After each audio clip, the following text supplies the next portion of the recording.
Good morning my dear students. आज हम लोग जो है फिर से class 11th biology chapter 2 classification of organism and virus.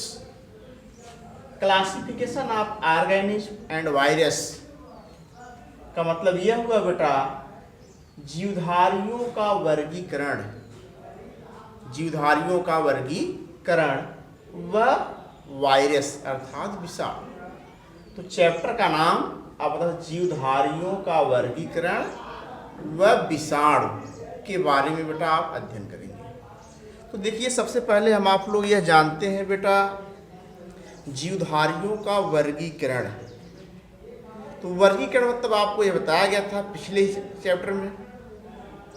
यह बता, जीवधारियों को उनकी समानताओं के आधार पर व विभिन्नताओं के आधार पर अलग अलग समूहों में वर्गीकृत करना ही क्या कहलाता है बेटा, वर्गीकरण कहलाता है। तो वर्गीकरण की डिफिनीशन आप जानते हैं। तो बेटा देखिए, इसको समझने के लिए हम आप बता सकते हैं कि आप देख रहे हैं कि संसार में जीवों की जो संख्या है बहुत अधिक है, और उन जीवों की जब संख्या अधिक है आप बता सकते हैं उनका आकार, आकृति, भार और माप में विभिन्नताएं पाई जाती हैं। जैसे जितने भी जीव हैं, हर जीवधारियों के शेप, साइज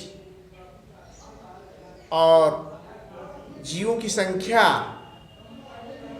में क्या है बेटा, अंतर है। जब अंतर है तो अंतर होने के कारण ही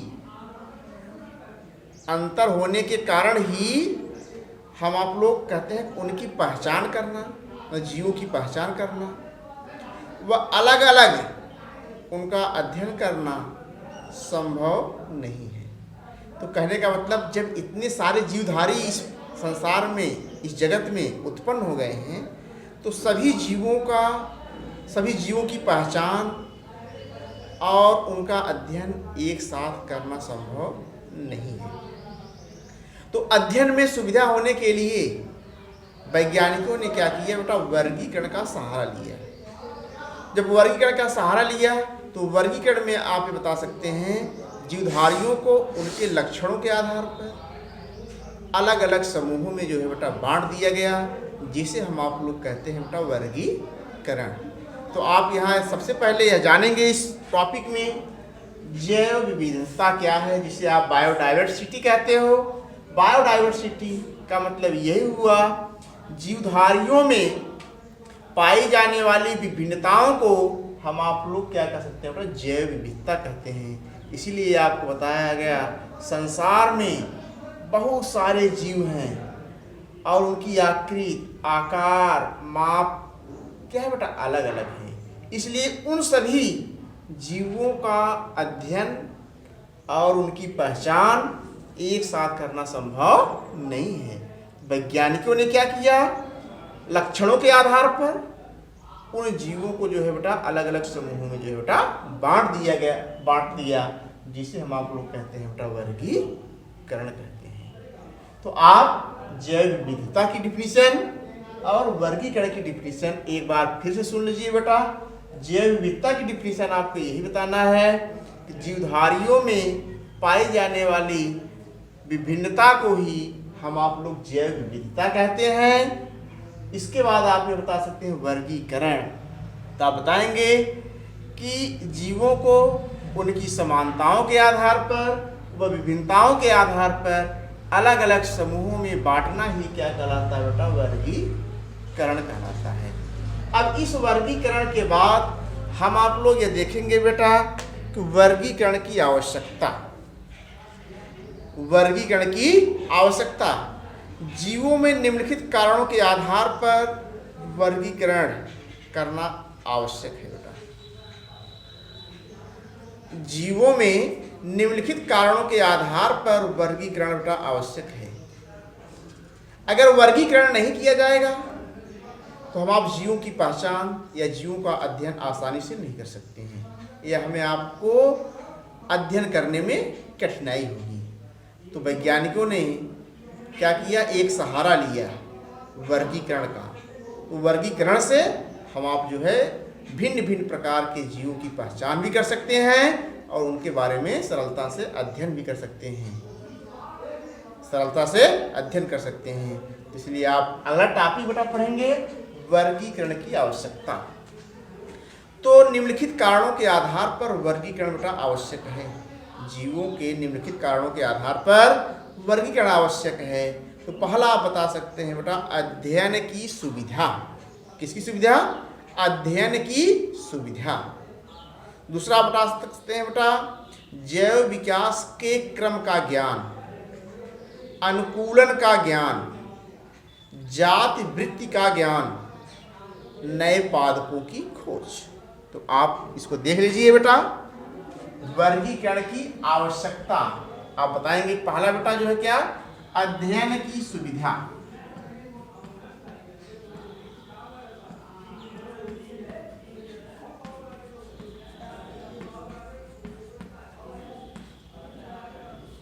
अध्ययन की सुविधा। दूसरा जैव विकास के क्रम का ज्ञान। तीसरा अनुकूलन का ज्ञान।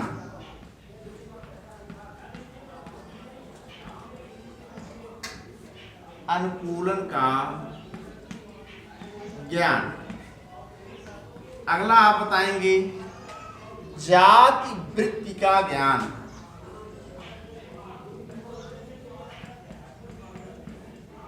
जाति वृत्ति का ज्ञान। और पांचवा आप बता सकते हैं नए पादपों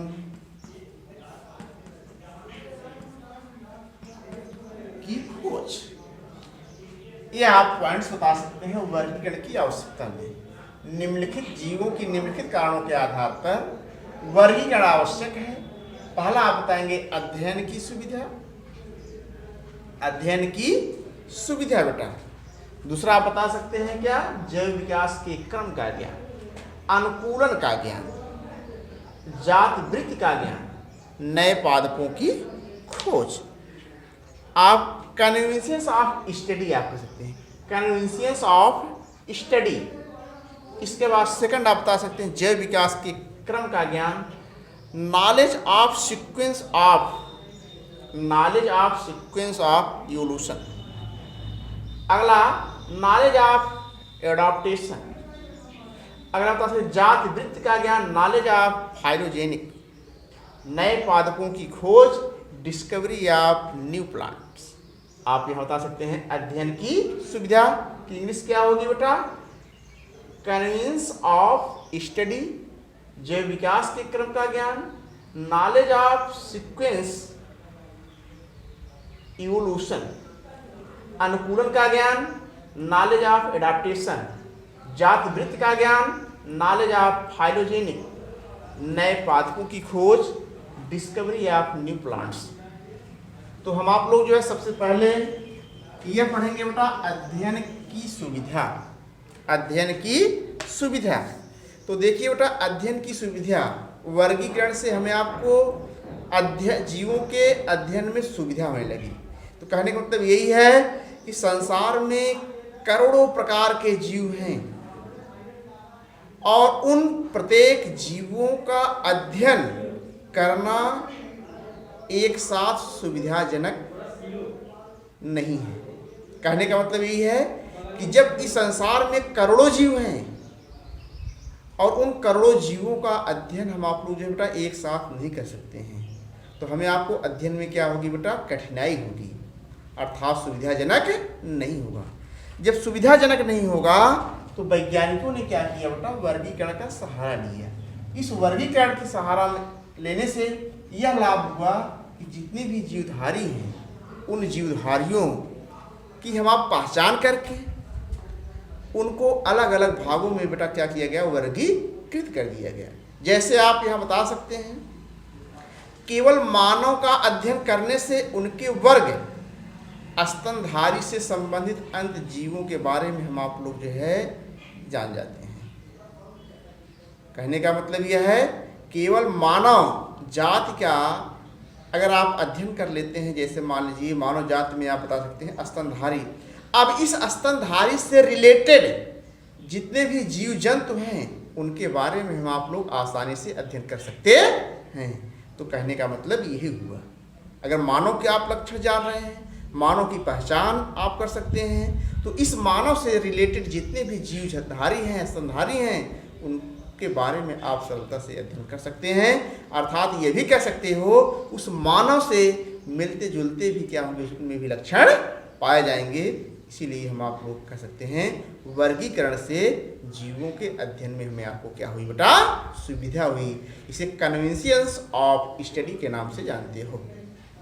ठीक। सेकंड आपके बता सकते हैं बेटा जैव विकास के क्रम का।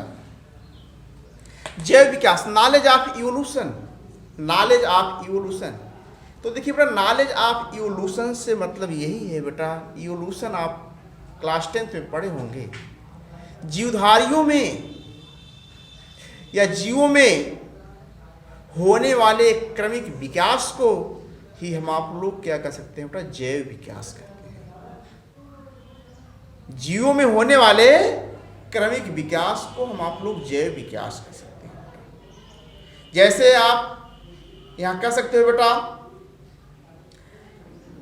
यदि जंतु जगत के वर्गीकरण, यदि जंतु जगत के वर्गीकरण को एक साथ देखें तो सरल संरचना वाले जंतुओं जैसे पोरीफेरा से जटिल संरचना वाले जंतुओं जैसे एनीलिडा के विकास के क्रम का ज्ञान मालूम है। कहने का मतलब सरलतम संरचना वाले जंतु जैसे पोरीफेरा हो गया, जटिलतम संरचना वाले जंतु जैसे एनीलिडा हो गया। सरल जीव से जटिलतम जीव के विकास का क्रम मालूम हो गया। किसके द्वारा बेटा, हम आपको बता सकते हैं जैव विकास के क्रम का ज्ञान। तो यहाँ आपको बताया गया जैव विकास क्या है, जीवधारियों में होने वाले क्रमिक विकास को ही हम आप लोग क्या कह सकते हैं बेटा, जैव विकास कहते हैं। क्या कहेंगे, जैव विकास। तो विकास के क्रम का पता जो है बेटा हमें आपको चलता है किससे, वर्गीकरण से। अगर हमें आपको वर्गीकरण के बारे में पता नहीं है तो जीवधारियों के विकास के क्रम का ज्ञान भी हम आप लोग जो है या उनका अध्ययन नहीं कर सकते हैं। नेक्स्ट पॉइंट है अनुकूलन का ज्ञान।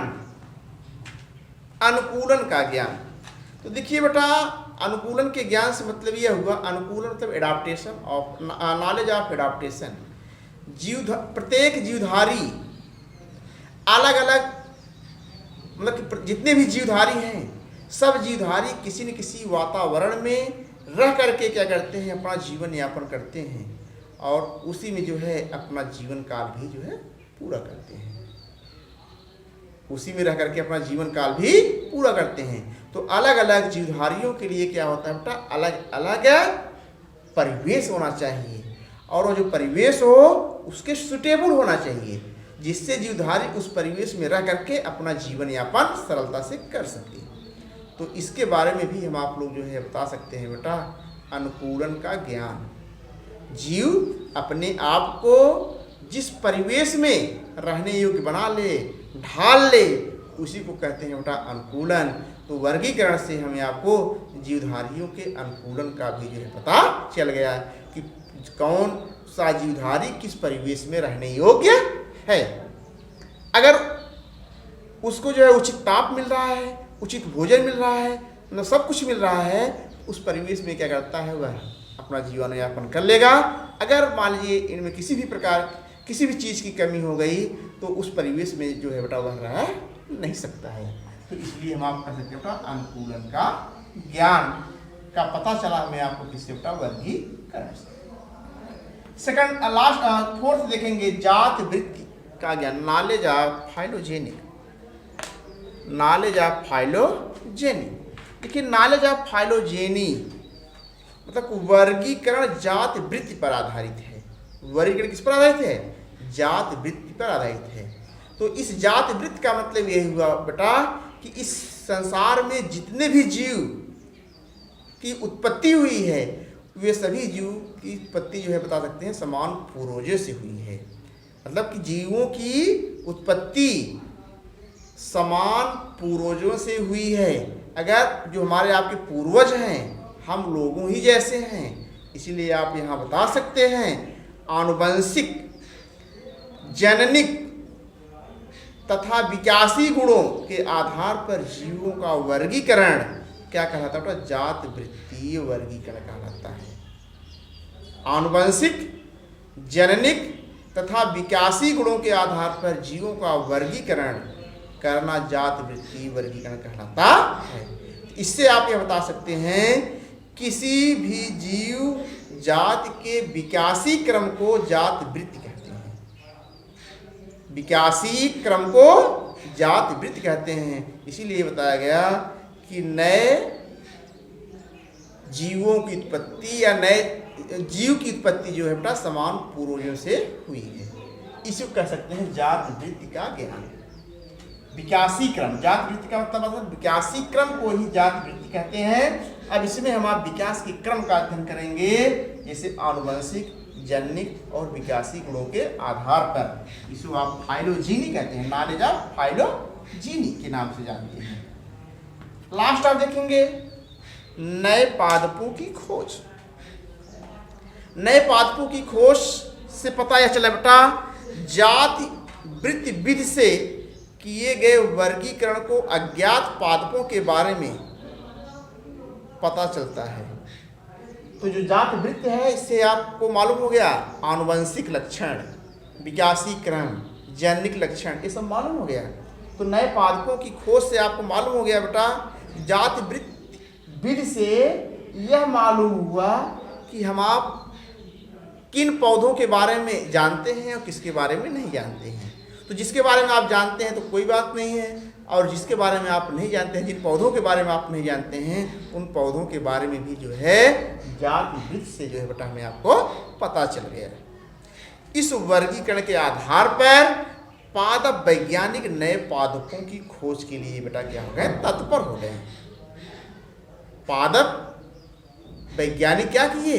नए पादपों की खोज के लिए क्या बेटा सक्रिय हो गए, खोज करने के लिए सक्रिय हो गए। तो आप यहाँ बता सकते हैं बेटा वर्गीकरण की आवश्यकता में पहला पॉइंट अध्ययन की सुविधा, दूसरा आप बता सकते हैं बेटा जैव विकास के क्रम का ज्ञान, तीसरा बता सकते हैं अनुकूलन का ज्ञान, चौथा बताएंगे जात वृत्ति का ज्ञान, और लास्ट आप बता सकते हैं नए पादपों की खोज। नए पादपों की खोज। अब इसी टॉपिक में आप जो है देखेंगे बेटा, इसी टॉपिक में आप देखेंगे वर्गीकरण का इतिहास।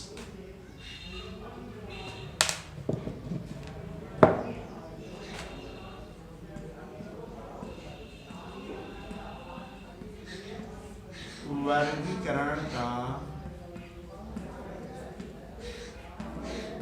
इतिहास,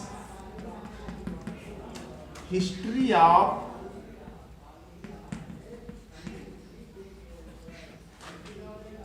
क्लासिफिकेशन।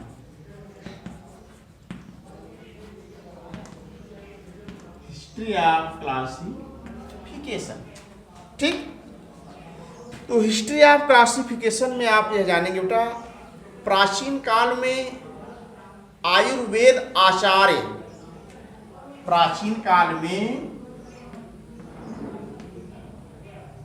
आयुर्वेद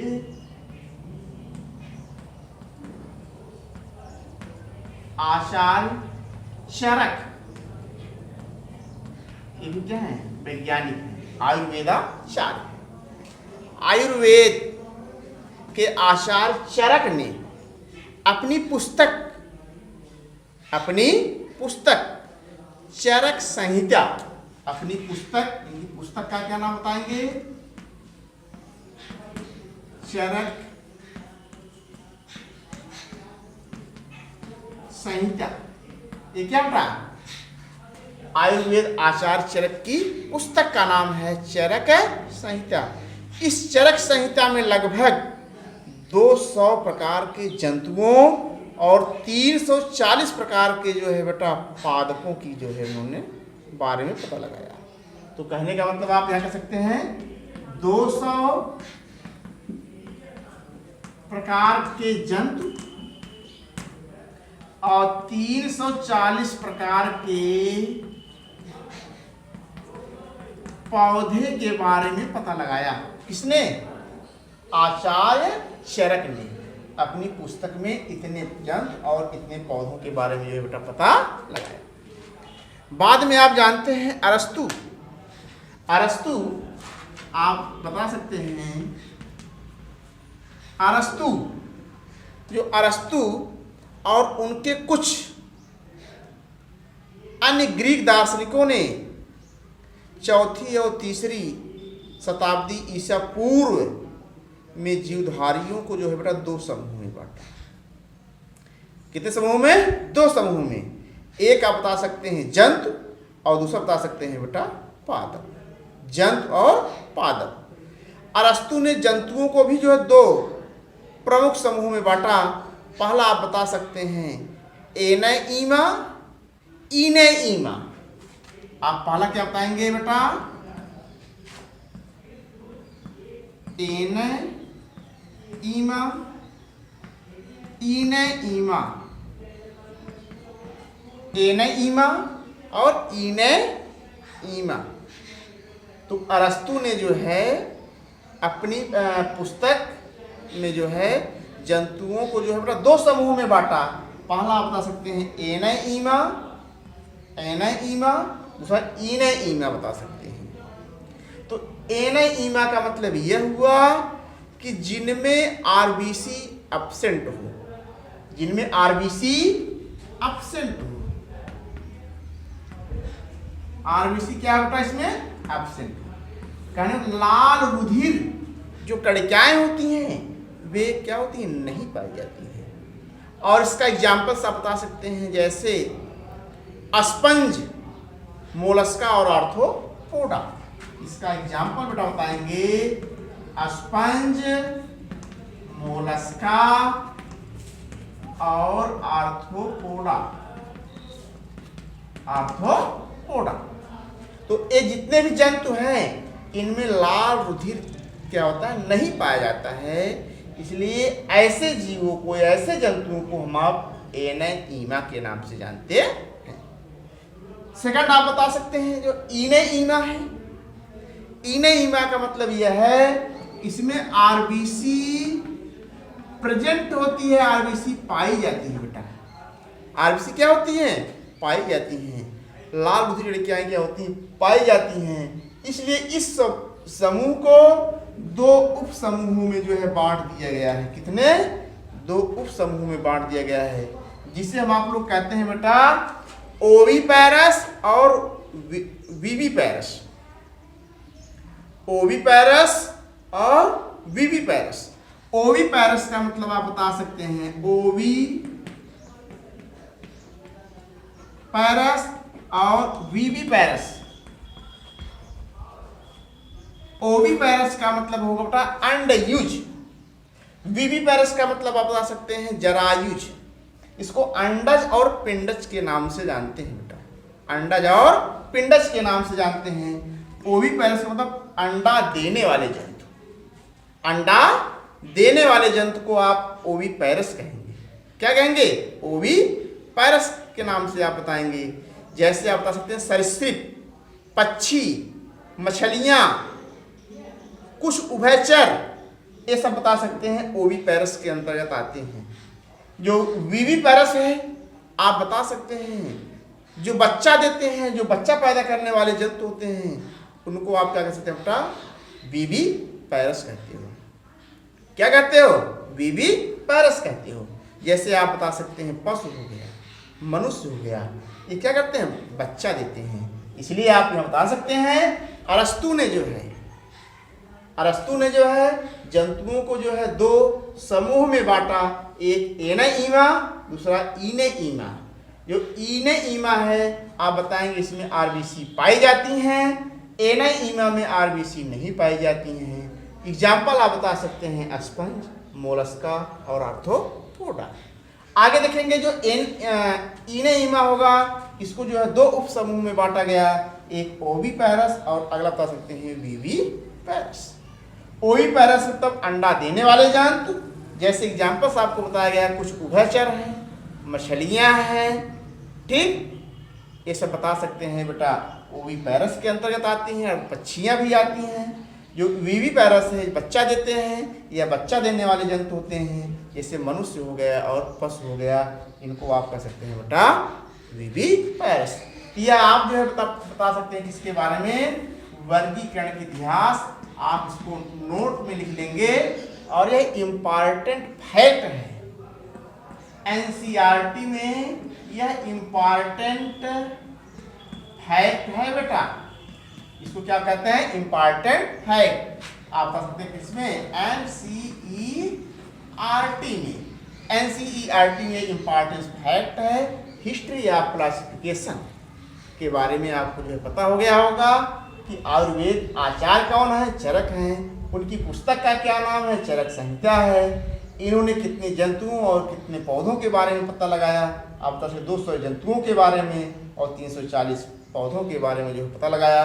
इसके बाद अरस्तु ने जो है जंतुओं को, जीवों को जो है दो समूहों में डिवाइड किया, एक बता सकते हैं एनेइमा, दूसरा इनेइमा।